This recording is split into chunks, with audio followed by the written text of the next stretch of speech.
आरोपों का सामना करना। जब कोई तुम पर आरोप लगाता है, साधारणतः तुम क्या करते हो? तुम भी उन पर आरोप लगाते हो या प्रतिरोध करते हो? जब कोई तुम पर आरोप लगाता है, वह वास्तव में तुम्हारे कुछ बुरे कर्म ले लेता है। अगर तुम इसे समझ जाओगे तो दुखी नहीं होगे, प्रसन्न हो जाओगे। जब कोई तुम पर आरोप लगाता है, चाहे तुम बाहर से प्रकट करो भी ना करो, घर पर मन ही मन उसका विरोध करते हो, तब वास्तव में तुम उसे तुम्हारे बुरे कर्म लेने से रोकते हो। चाहे तो बाहर से प्रतिरोध कर सकते हो, लेकिन मन में विरोध नहीं करते। तब तुम तुरंत हल्का महसूस करोगे, तुम प्रसन्नचित्त हो जाओगे। चलो, अच्छा हुआ, कोई तो है जो मुझ पर आरोप लगाकर मेरे बुरे कर्म ले रहा है। जब कोई तुम पर दोष लगाता है, तुम्हें कैसा महसूस होता है? क्या बोझिल महसूस होता है? प्रायः अपनी बुराई सुनकर मन को चोट पहुंचती है, मन दुखी हो जाता है। ऐसा इसलिए होता है क्योंकि तुम प्रतिरोध कर रहे हो। बस जिसका तुम विरोध करते हो वह अटल हो जाता है। तुम दुखी होते हो क्योंकि तुम आरोप का विरोध करते हो।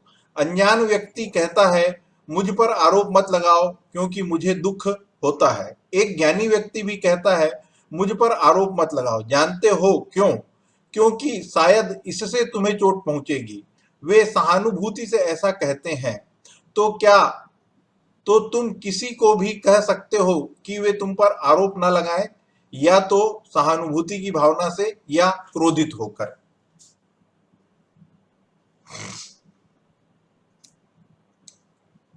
वो हमने योग वशिष्ठ में बात किया था, जिन्होंने भी अगर याद है सुना था तो क्या बुरे कर्म लेके जा रहा है, इसका मतलब क्या हुआ? हमको अगर कोई मेरा बुरा कर्म लेके जा रहा है तो उसके प्रति कृतज्ञ होना चाहिए कि क्रोधित होना चाहिए? कृतज्ञ होना चाहिए स्वामी जी। वो तो बहुत बड़ी बात है कि हमारा बुरा कर्म कोई ले रहा है।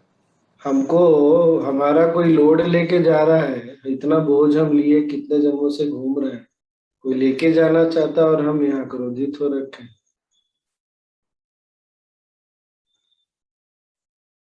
और सबसे ज्यादा बाहर के लोग थोड़े बोले ना तो वैसे भी आदमी कम दिल पे लेता है, पर अपने लोग एकदम नजदीकी लोग बोलते हैं तो अधिक दिल पे ले लेता है। भाई अपने लोग तुम्हारे अपने इसलिए क्योंकि वो तुमको मुक्ति दिलाना चाहते हैं, वही तो तुम्हारी खुशी देखना चाहते हैं। तो कोई अगर अपना ऐसे बोलता है, ब्लेम करता है तो ले लो। अब राधिका को तो बहुत एक्सपीरियंस है, बिना कारण के डांट सुनना पड़ता है। मैं बस ब्रेकफास्ट लंच डिनर तो माँ से डांट ही सुनते रहती है। कितना साधारण सा ज्ञान है कि अगर कोई आपको ब्लेम कर रहा है तो वो आपके कर्म, और इसका रहस्य यही है कि कोई हमारा कर्म था जिसके कारण वो ब्लेम हम पर आता है। ब्लेम को हिंदी में क्या है? ब्लेम का हिंदी आशीष जी? दोष दोष दोष दोषारोपण। उसका बस एक ही साधारण सा उसका क्या? आरोप। आरोप। उसका उसकी सीधी सी व्याख्या यही है कि कोई हमारा ऐसा कर्म है जो हमारे ऊपर बोझ है, तो जाएगा कैसे? उस कर्म का फल है आरोप या दोषारोपण, बिना कारण, बिना किसी कारण के। अच्छा, सबसे और इसमें इंटरेस्टिंग क्या है, हम हमको ऐसा लगता है कोई कारण हो तो हम फिर भी मन को मना लेंगे। हम लॉजिक ढूंढते हैं कि ठीक है हमने कुछ किया, मान लो गलत किया सही किया वो अलग बात है, लेकिन अगर हमने कुछ किया है तो हम मान लेंगे। पर हमने जब नहीं किया है तब कोई हमको क्यों बोलता है? तो तभी तो बोलेगा ना, और कब बोलेगा? और सुधा जी का अभी रिसेंट का एक्सपीरियंस काफी अच्छा है, बिना कारण के काफी बोलते हैं। किसी को कुछ बोलना है तो बोलिए, मेरे को तो नहीं समझ में आ रहा इसमें क्या बोलने के लिए बचा। हमारा तीन तीन बातें, हमारा कोई कर्म है जिसके कारण हम पर आरोप लग रहा है या दोषारोपण हो रहा है, और कोई जो आरोप लगाता है वो हमारे कर्म को लेके जा रहा है। हमको उसके प्रति और भी अधिक कृतज्ञ महसूस करना चाहिए, क्योंकि दो चीजें वो कर रहा है। एक तो हमको मुक्ति दिला रहा है, दूसरी जो सबसे बड़ी बात वो कर रहा है कि अपने ऊपर दोष ले रहा है। ये तो और भी कृतज्ञ महसूस करने वाली बात है। किसी ने अपने ऊपर दोष लेकर हमको मुक्त कर दी। और ज्ञानी क्यों ऐसा करने के लिए मना करता है? क्योंकि वो तुमको नुकसान करे। क्यों नुकसान करेगा? क्योंकि तुमने अपने ऊपर ले लिया दोष। जो अंत में गुरुदेव ने बोला है ना कि तुम सहानुभूति से बोलते हो या क्रोध से बोलते हो। हाँ जी, आज का तो सारांश यही है, समरी। आपको कुछ बोलना है किसी को तो बोलिए। स्वामी जी, इसमें गुरुदेव ये भी बोले हैं कि तुम, कई बार ऐसा भी होता है कि बाहर के स्तर पे भले ही प्रतिरोध मत करो, पर मन के स्तर पे उसकी बातों का विरोध करते हो, जो प्रतिरोध करते हो, तो भी आप उसको अपने बुरे कर्म लेने से रोक रहे हैं। अच्छा, यहाँ पर ना गुरुदेव ने एक और बात बोली है कि जैसे ही तुम उसको मन से विरोध करते हो, तुम उसको अटल बना देते हो। मतलब वो दोष जो तुम्हारा नहीं है, वो आरोप जो तुम्हारे ऊपर सही नहीं है, चूंकि तुम्हारा विरोध होता है इसलिए वो तुम्हारे जीवन में ठोस हो जाता है। ये बात सबने पकड़ी? मतलब अगर आप चाहते हैं कि वो दोष, वो आरोप आपको छोड़कर जल्दी जाए, तो उसको मन से विरोध बंद करना पड़ेगा। आई होप आपको ये पकड़ में आ रहा हो। मेरे लिए ये एक नए डायमेंशन में बहुत अच्छे से समझने की चीज मिली है। और क्या? स्वामी जी, जय हाँ गुरुदेव स्वामी। हाँ हाँ। ये कहना है कि ये बात तो बहुत अच्छे से पकड़ में आ रही है, समझ में भी आ रही है, पर जब वो स्थिति आती है ना, तो एक फ्रैक्शन ऑफ सेकंड के लिए तो विरोध आता है, पर फौरन ही फिर ज्ञान से तो समझ में आ जाता है। लेकिन उस फ्रैक्शन ऑफ सेकंड में तो हमारा नुकसान हो ही चुका होता होगा ना। कोई बात नहीं कमलेश जी, 24 घंटे में 2 सेकंड का नुकसान सह सकते, 1 मिनट का भी नुकसान सह सकते, कोई बात नहीं। पर ऐसे होता ये है ना कि जब ये नई यात्रा पर हम चलते हैं, जैसे बच्चा चलना सीखता है तो थोड़ा तो उसको गिरने की प्रवृत्ति होती है, फिर धीरे धीरे चलना शुरू कर ही देता है। तो एक समय आएगा जब हम निकल लेंगे, लेकिन ये भी तय है हम चलेंगे दौड़ेंगे फिर भी कभी ना कभी गिरेंगे। हाँ, वही तो तो आजकल मैं इसी उस समय गिरेंगे तो क्या करना है? तो बैठ के ये नहीं दुखी होना है कि हम गिर गए। क्या करना है? उठ के खड़े होकर के कपड़े को झाड़ कर फिर से दौड़ने लग जाए। हाँ, ये हमको तो होता है। आजकल मैं यही सोच रही हूँ कि नेक्स्ट टाइम ऐसा ना हो, पर वो नेक्स्ट टाइम हो तो जाता ही है। फिर एकदम से ख्याल आता है ना, नॉलेज आता है तो ठीक हो जाता है। बस तो हो गया ना। हम क्या फिर से वही गिरे नहीं रहना है और रोना नहीं है। उठ के खड़े हो जाइए और दौड़ना चलना शुरू कर दीजिए बस। जय गुरुदेव।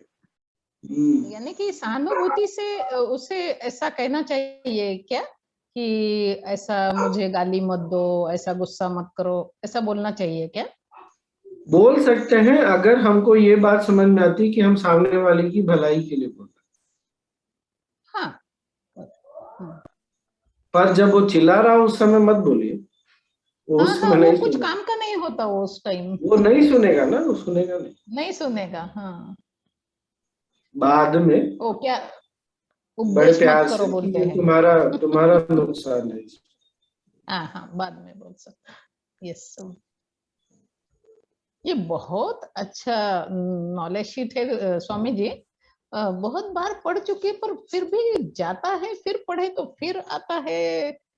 तो नॉलेज बोले तो ऐसा वोलाटाइल हो जाता है हमेशा। ऐसा नहीं, पर आप तो डॉक्टर है ना। हम्म। आप डॉक्टर बन गए, आपने 5 साढ़े 5 वर्ष पढ़ाई की, फिर एमडी किया, कुछ किया। तो क्या आपकी पढ़ाई बंद हो गई क्या? नहीं बंद हुई ना। नहीं नहीं। डॉक्टर, लॉयर, जो सीए जो भी है, मतलब इस फील्ड के हैं, लॉ फील्ड के कोई भी, या अकाउंट्स फील्ड के, किसी का बंद, आईटी फील्ड का ना कहाँ बंद होता है, उसी तरह हमारा भी कहाँ बंद होता है। हाँ, यस यस। फिर से पढ़ाई पढ़ते तो रहना आप लोगों पड़ता की तो पढ़ाई बहुत अधिक चलती है। हाँ, तो बस ये समझ लीजिए, ये भी वैसा ही है। Yes yes. जीवन की डेली पढ़ना पढ़ाई चाहिए। जब तक, हाँ, वही हम कर रहे हैं सौभाग्य से। हाँ ये नहीं हाँ सोचना चाहिए कि उस समय हम फिसल गए, कुछ नहीं। ठीक है ना, हाँ डॉक्टर इतना पढ़ने के बाद भी कभी कभी, आपको तो पता ही है अगर हम, हाँ हाँ, क्या रॉन्ग डायग्नोसिस भी हो जाता है कभी। हो जाता तो है। घबराना नहीं है, आगे बढ़ जाना। ये अच्छा हुआ स्वामी जी, मैंने सोचा था कि हर श्रावण महीने में कुछ तो अष्टावक्र या भगवत गीता कुछ तो हम करते हैं। तो ऐसा ही अनायास आपने चालू कर दिया, तो मेरा संकल्प भी बराबर पूरा हो गया, कुछ तो नॉलेज पढ़ना ओ, डेली। तो ये आपके संकल्प से हो रहा है। क्या अच्छा पता। अच्छा। ओहो, बढ़िया। और क्या? स्वामी जी मेरा एक क्वेश्चन है। हाँ सरोज। स्वामी जी कई बार ना लोग अपने आप को ना जैसे बेटर प्रूव करने के लिए आपको लेट डाउन करते हैं, आपका एग्जाम्पल देके या कुछ आप में कमी निकाल के, उस केस में क्या करें? तो तुमको तो खुश होना चाहिए, तुम किसी के बड़े बनने का कारण बन रही हो। बनने दो, क्या हो जाएगा। सरोज, तुम तो अभी, तुम्हारा विवाह तो नहीं हुआ, बट बच्चों के साथ बड़ों को खेलते देखा है ना तुमने। कोई हाँ बड़ा जी। जो है अपने बच्चे, छोटे बच्चे से जीतने की अपेक्षा रखता है क्या, कि मैं जीत जाऊं, मेरा बच्चा हार जाए? मैंने तो नहीं। आज तक किसी को नहीं देखा है। सब बच्चों को ही जिताने की पे लगे रहते हैं। तो तुम बड़े बन जाओ ना, क्या समस्या क्या है? कोई अगर जीत ही जाए तो बच्चा है, जीतने दो, क्या हो जाएगा। वो है कि जानबूझ के आपको लेट डाउन करते हैं तो उस टाइम एकदम से ना अरे भाई, बुरा तो लगता है बहुत बड़े ज्यादा। बड़े जो है ना, बच्चों को जानबूझ करके ही जिताते हैं,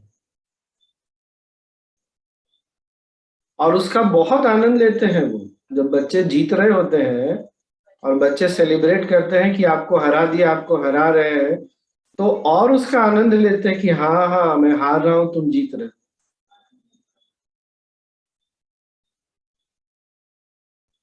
अब देख लो, तुम अगर ऐसे करोगी तो कर सकती हो, फिर तुम बड़ी हो जाओगी, वो बच्चे हो जाएंगे जो तुमको लेट डाउन नीचे गिरा रहे, तो गिरा दो, क्या हो जाएगा। अच्छा, दूसरी बात ये बताओ, मान लो जीवन में तुमने बहुत बारी अच्छी देखा है, तुम्हारी हाइट कम हो गई उनके नीचे गिराने से, तुम्हारी, नहीं। तुम्हारा वेट कम हो गया, नहीं। तुम्हारा एज कम हो गया। आई मीन, अगर एज कम हो गया, वेट कम हो गया तो अच्छा ही है, वैसे तुम ऑलरेडी पतली दुबली हो। तो क्या नुकसान हो गया तुम्हारा, क्या चला गया? शायद मुझे लगता है वो ईगो तुमको हर्ट ऐसा हो लगता है, जाती है। तुमको मतलब सरोज, यहाँ पार्टी, तुम्हारी बात, हाँ, मैं तुम्हारी पार्टिकुलरली बात नहीं कर रहा, इन जनरल बात कर रहा हूँ। हमको क्या लगता है, 4 लोग हमारे बारे में गलत सोचेंगे। अरे करोड़ लोग में 10 लोग अगर गलत सोच भी लेते हैं तो क्या चला गया तुम्हारा, किसी का, मेरा क्या चला जाएगा। एक लेके जा रहा है मेरा कर्म, 4 लोग और ले जाए, जाओ तुम लोग सब मिलके पार्टी करना एक साथ, जाने दो ना, करने दो पार्टी। मुझे तो पार्टी देने में बहुत मजा आता है सरोज। कभी क्या स्वादिष्टा में आइसक्रीम खिलाता हूँ सबको, कभी स्वादिष्टा में कुछ और खिलाता हूँ, कभी पंचामृत में खिलाता हूँ। तुमको अगर इच्छा हो तो तुम भी पार्टी दे दो सबको। ऐसा लगता है जैसे कि ना, जैसे ग्रुप वाली बात हो या क्या, कि ग्रुप में सबके सामने इंसल्ट कर दी तो वो ले नहीं पाते हैं, कई बार ना थोड़ा ऐसा हो जाता है। कोई बात नहीं, कोई बात। एटीट्यूड तो बता ही दिया, आप ले लोगी, इस एटीट्यूड से आगे चलो। हाँ जी स्वामी अच्छा, जी। तुमने कभी ये नोटिस किया, तुमको कोई अगर नीचा दिखाता है तो ये सोचता होगा कि सरोज को मैं नीचा दिखा रहा हूं तो सरोज खुश हो जाएगी? कितने लोगों को ये प्रश्न पकड़ में आया? सब क्या चाहते हैं? हम डाउन हो जाए। तो तुमको क्या करना चाहिए फिर? हमको क्या करना चाहिए? कोई अगर हमको डाउन कर रहा है तो डाउन हो जाना चाहिए। नहीं। तो क्या करना चाहिए? उस समय बड़ा इतनी अच्छी मुस्कुराहट है, मुस्कुरा दो, दांत भी दिखा देना। तो सारा ऑप्शन तुम्हारे पास है, स्वामी जी, दिखा दो दांत। गुरुदेव ने एक हाँ बड़ा आशीष अच्छा जी। बात भी कहा है इसी से रिलेटेड। यदि तुम किसी का अपमान कर रहे होते हो, अंतर है दोनों में, बुराई करना और अपमान करना में, तो उस समय वास्तव में तुम उसके उस समय अपना सम्मान खो रहे होते हो। अब वो तो आशीष भैया ये भी सही हाँ, है। ये तो, हाँ नहीं, पर ये थोड़ा ज्यादा आगे बढ़ गए अपन, जो है बुराई से काफी आगे बढ़ गए जो है, बुरे कर्म से।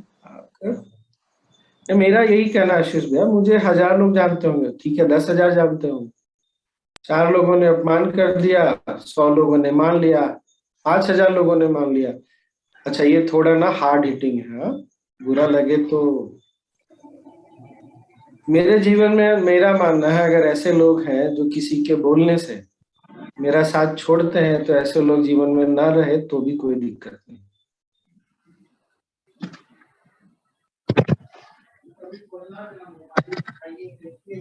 उनकी इच्छा ना रहे, ऐसे लोग रहे और ना रहे, क्या फर्क पड़ता है? मैं ये नहीं बोल रहा कि मैं छोड़ने के लिए तैयार हूँ। ऐसे कच्चे लोगों को जीवन में रख के भी क्या करेंगे? आपके अपने वही लोग होते हैं जो सब कुछ हो जाए फिर भी आपका साथ नहीं छोड़ते। ऐसा नहीं है कि वो आपको, आप गलत कर रहे हैं तो आपको वाह वाह बोलेंगे, ऐसा नहीं करेंगे। कौरवों ने इतना कुछ गड़बड़ किया, भगवान श्री कृष्ण ने कभी, यही फिर आ जाता, द्वेष का भाव नहीं था, नहीं मान रहे थे फिर भी वो, उनको लेके उनके मन में कोई ऐसा बुरा भाव नहीं था।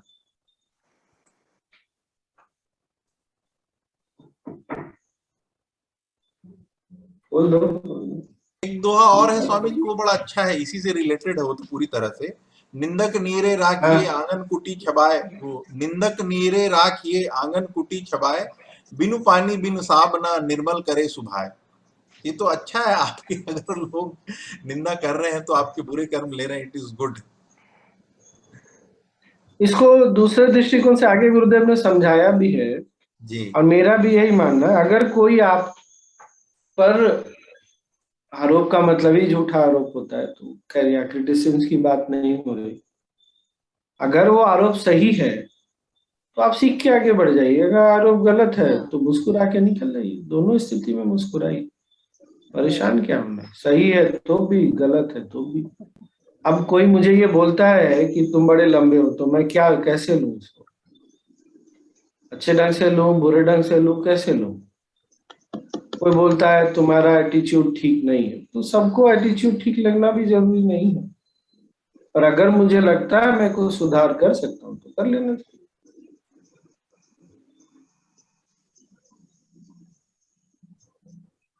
काका कुछ बोल रहे हैं क्या? हाँ, मैं ये बोल रहा हूँ कि इसके लिए भी हमें संयम की आवश्यकता है, कि जब भी कोई कोई हम पर आरोप हाँ लगाता है। वो सब काका पहले आ गया ना। हाँ, वो तो आ ही स- गया। हाँ, वो संयम से ही हम कंट्रोल कर सकते हैं, ऐसा लगता है।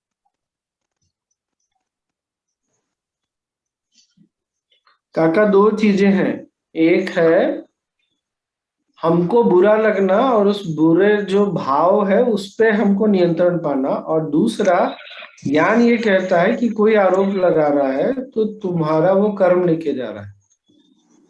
हाँ, तो हमको इस बात के लिए दुखी होना, दुखी तो नहीं, इस बात की हमको सहानुभूति होनी चाहिए कि कोई अपने आप को गड्ढे में गिरा रहा है। हम यहाँ दुखी इस बात के लिए होने कि हम मुक्त हो रहे हैं। तो कौन ज्यादा बड़ा मूर्ख हुआ? मैं ही मूर्ख हुआ।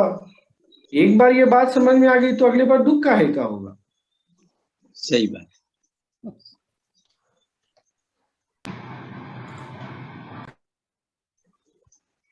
और क्या?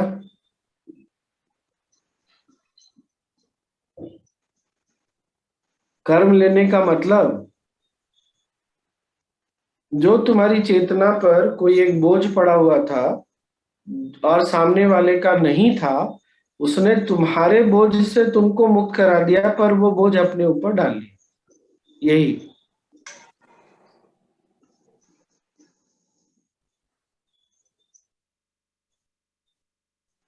स्वामी जी फिर से एक बार बताइए ना, क्या बोला अभी? ओ, नूतन ने पूछा कि कर्म लेने का मतलब क्या। तो कर्म लेने का मतलब है कि हमारी चेतना पर कोई एक बोझ है। बोझ बोल रहा हूं क्योंकि वो सच में बोझ है। उसको किसी ने हमारे, मतलब सर पे समझ लीजिए किसी ने ढेर सारा बोझ उठाया हुआ है, और किसी एक व्यक्ति ने आके बोझ ले लिया और वो बोझ उसने अपने सर पर डाल लिया। ओके ओके, ठीक स्वामी।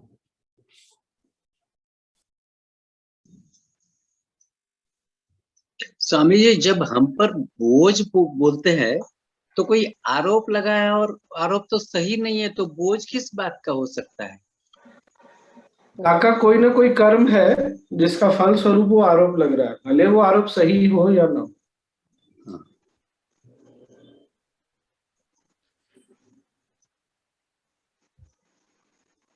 स्वामी जी जय गुरुदेव स्वामी जी।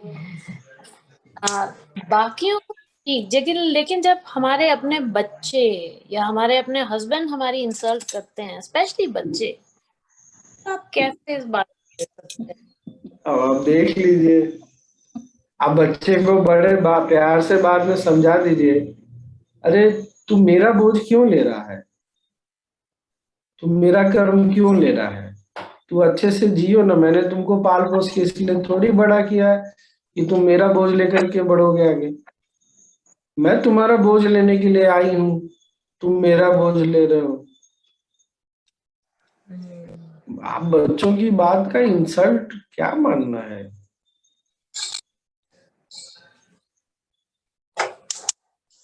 मैं बहुत इसको, अच्छा स्वामी। अब देख लीजिए जैसे आपको सूट करे। मैं इसको ऐसा भी मानता हूँ कि जो हमारे अपने लोग होते हैं ना, उनको ये अधिकार होना चाहिए कि वो हमारे साथ कुछ अगर उल्टा पलटा भी कर दे तो उनको बाद में गिल्ट फीलिंग ना हो, वरना अपनेपन होने का क्या फायदा है। मान लीजिए मेरा बच्चा अगर मेरे पे आके चिल्ला लेता है तो क्या हो गया, अपना अपने होते किस लिए है कि अगर उसका कोई क्रोध है, कोई तनाव है, वो अगर निकाल लेता है तो क्या हो गया, जाने दीजिए, निकाल लेने दीजिए। किस पर निकालेगा वो। आजकल तो फोन की डायरेक्टरी भी नहीं आती कि किसी को कॉल करके उस पर चिल्ला लेगा, तुरंत पता चलेगा कौन चिल्लाया है, तो सामने वाला पीछे पड़ जाएगा। सही बात। तो चिल्ला, बोल लेने दीजिए ना, कोई बात। थैंक यू और स्वामी। एक काम कर सकती हूँ, उस दिन कुछ हलवा हलवा बनाकर खिला दीजिएगा। पूछेगा कुछ खास बात तो हाँ, तुम्हारे अंदर ना थोड़ी कड़वाहट मिठास की जरूरत है, ऐसे नहीं बोलिए कड़वाहट, तुम्हारे अंदर कुछ आज और मिठास की जरूरत है। Late life B a play, जीवन एक खेल की तरह रहना तो अच्छा रहता है। थैंक यू अभी स्वामी सोनी जी। प्रकट हुई है। यस, अगली बार हलवा जब खिलाइएगा तो मुझे मैसेज जरूर करिएगा और सेशन में आके बताइएगा कि आज मैंने हलवा खिलाया, हम समझ जाएंगे क्या बात है। मैं भी बोलूंगी स्वामी जी, मैं भी बोलूंगी हलवा खिलाया बोल के। हाँ, अच्छा सब हलवाई नहीं खिलाइए, कोई गुलाब जामुन खिलाइए, कोई रसगुल्ला खिलाइए, कोई आइसक्रीम खिलाइए, कुछ और भी खिलाइए। नहीं, कल पूरन पोड़ी कर रही हूँ ना, नाग पंचमी है। हाँ ठीक है। नहीं, बढ़िया। किसी और को मत खिलाना, लेकिन खुद को तो खिला लेना। स्वामी जी, बहुत अच्छा समझाते हो स्वामी जी आप, सच में आपके साथ ना जीवन खेल है ऐसा समझ में आता है। सही बात है Swami ji. I miss you for 1 whole week literally. तो अच्छा, कोई बात नहीं। अब हाँ काका, यूट्यूब पे है तो बहुत अच्छा लग रहा है, वो मिस भी हुआ तो भी फिर से मैं 2-3 बार सुनती हूँ वो। एक प्रश्न ऐसा है, अच्छा, हाँ काका बोलिए। Swami ji, before we move forward, hold मैं ऑन, ये कह काका रही कुछ हूँ, बोल रहे हैं अनुपमा, काका को बोलने दो उसके बाद। हाँ काका। वो हर माँ बाप अपने बच्चों को एक जैसा ही समझते हैं, किसी के ऊपर कोई अन्याय नहीं करते। फिर भी कभी कभी ऐसा होता है कि एक आधा बेटा बोलता है हाँ कि आप मुझ पर अन्याय कर रहे हो, तो माँ बाप का क्या रोल होना चाहिए? काका, काका आप पिता होते हुए भी अगर सबके साथ एक जैसा करते हैं तो गलत करते हैं ना। एक जैसा व्यवहार क्यों करते हैं? हाँ, बड़ा बड़ा है, छोटा छोटा है, दोनों के साथ अलग ही रहेगा। आप ये मानना ही छोड़ दीजिए कि सबके साथ आप एक जैसा करते हैं। आप एक बात बताइए, बड़े बेटे के साथ आप जैसा करेंगे वैसे ही छोटे के साथ करते हैं? संभव ही नहीं है, ये नहीं संभव है। नहीं, दोनों बेटों में तो सुनिए डिफरेंस काका, नहीं सुनिए है। तो काका आगे सुनिए। हाँ। पहले आप ये और हमको ये, हम दोनों को ना ये क्लियर हो जाना चाहिए कि हम सबके साथ एक जैसा व्यवहार नहीं करते। संभव नहीं है, चाहे वो हमारे बच्चे ही क्यों ना हो। हाँ, हाँ। जैसे मेरे घर में ना दीदी है, फिर मैं हूँ, फिर छोटा वाला भाई है। तो दीदी चूंकि लड़की थी तो सारा जो भी काम करना रहता था सारी मेरी जिम्मेदारी थी। छोटा वाला छोटा था, वो वैसे भी सबका लाडला था। तो मैं चूंकि सारी जिम्मेदारी मेरे ऊपर थी, डांट भी सबसे अधिक मुझे ही खाना पड़ता था। तो मान लीजिए कल अगर मैं जा करके एक दिन माँ पापा को बोलता हूँ कि आप मेरे ऊपर अन्याय करते, अलग व्यवहार करते, तो सबसे पहले ये स्वीकार करना चाहिए, हाँ भाई अलग व्यवहार है, क्योंकि तुम अपने भाई से अलग हो, तुम अपनी बहन से अलग हो। तुमको 2 रोटी खा के पेट भर जाता है, तुम्हारे भाई को चावल चाहिए। मेरे भाई को साउथ इंडियन बहुत पसंद है, मेरे को पंजाबी बहुत पसंद है। तो अलग हुआ ना मैं, बिल्कुल अलग है। व्यवहार तो अलग होना ही चाहिए, पहले तो ये मान लीजिए। फिर अब बच्चों को समझाइए कि व्यवहार अलग होता है पर मेरा प्यार तुमसे अलग नहीं है। हाँ। इस बात का उनको भरोसा दिलाइए। मेरे प्यार में और मेरे केयर में, मेरे स्नेह में कभी कोई अंतर नहीं है। हाँ, ये बात जब बच्चे छोटे होते हैं ना तब उनको समझाना पड़ता है। क्यों? मान लीजिए जैसे आपका एक बड़ा बच्चा है, अब वो सडनली 2-3 साल का हुआ, दूसरा एक भाई है, अब उसको केयर की अधिक जरूरत है, तो केयर उसको देता है लोग।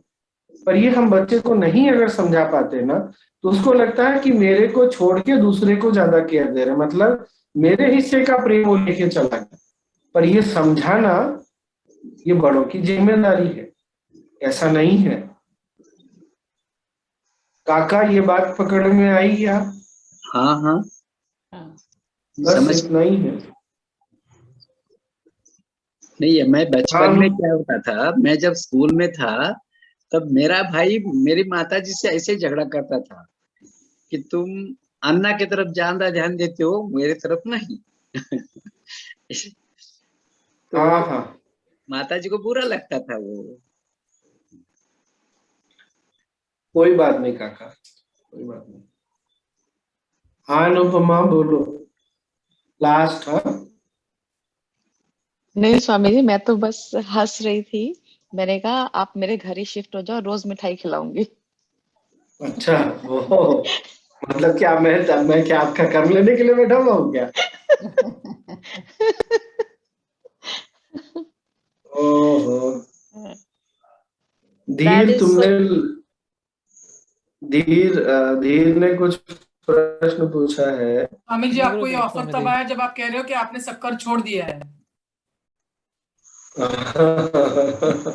अच्छा, धीर ने पूछा how to deal with rude behaviour. Dheer तुमको ये समझना चाहिए जी कि स्वामी अगर जी। कोई व्यक्ति तनाव में है, परेशान है, और तीसरा कारण रूड बिहेवियर का ये होता है कि आपकी अंडरस्टैंडिंग गलत है। हमारे आज के समय में ना अंडरस्टैंडिंग ऐसी, जैसे जैसे समय बदला है, कि कोई व्यक्ति जो एग्रेसिव होता है ना जी तो उसकी बात सुनी जाती है। तो इसीलिए बच्चे ना आजकल अधिक चिल्लाते हैं, गुस्साते हैं। उन्होंने अपने माता पिता को देखा है। क्यों?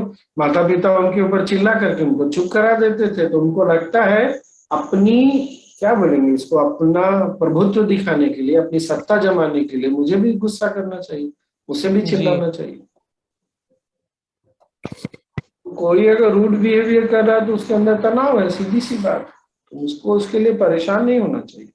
जी जी स्वामी जी। मुझे एक चीज पूछनी है। हाँ बोलो, तुम्हारा लास्ट फिर। अगर हमने अपने आप को एम्बैरेस कर दिया तो तभी भी हमें बुरा नहीं मानना चाहिए। अगर हमने अपने आप को एम्बैरेस कर दिया हम लोग कुछ नहीं कर पाए।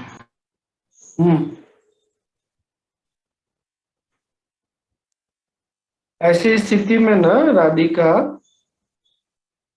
उस व्यक्ति के लिए ना प्रार्थना करना जो तुम्हारे साथ,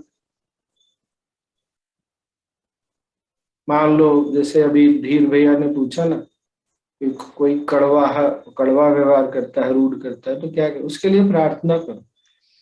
और साथ में अगर कोई विशेषकर, तुम अभी अभी छोटी हो राधिका, ये तुम्हारे लिए, बाकी लोग ना अपने ऊपर इसको समय परिस्थिति देखते हुए लागू करिएगा।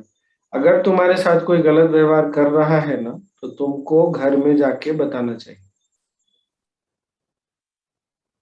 माँ को, जिसको भी, नाना को, कि उस व्यक्ति ने मेरे साथ गलत व्यवहार किया। ठीक है ना?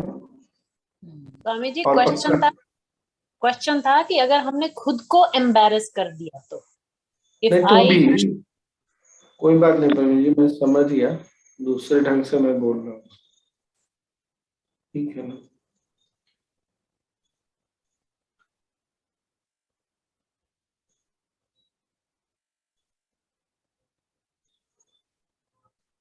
राधिका, तुमको बात समझ में आई?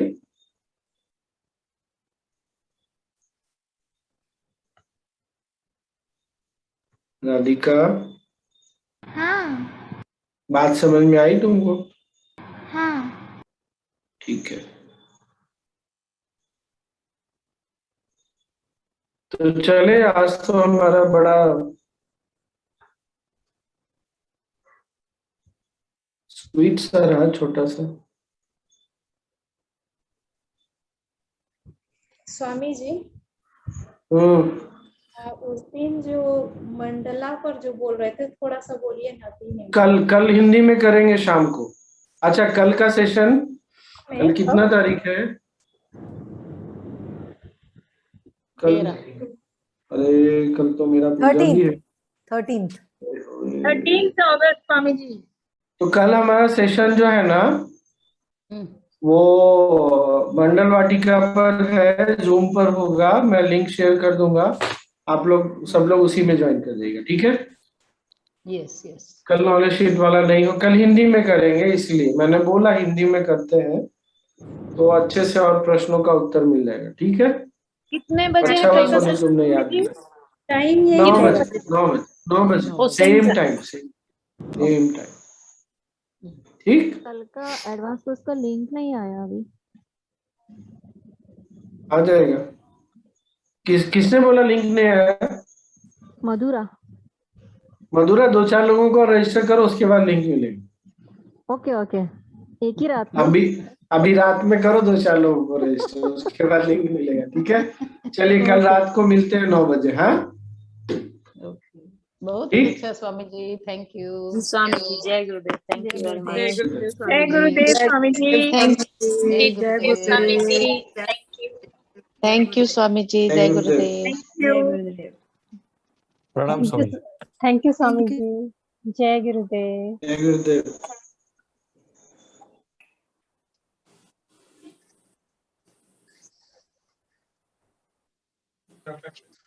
तिच्या प्रश्नाला उत्तर वेगळं येते मोठ्यांसाठी.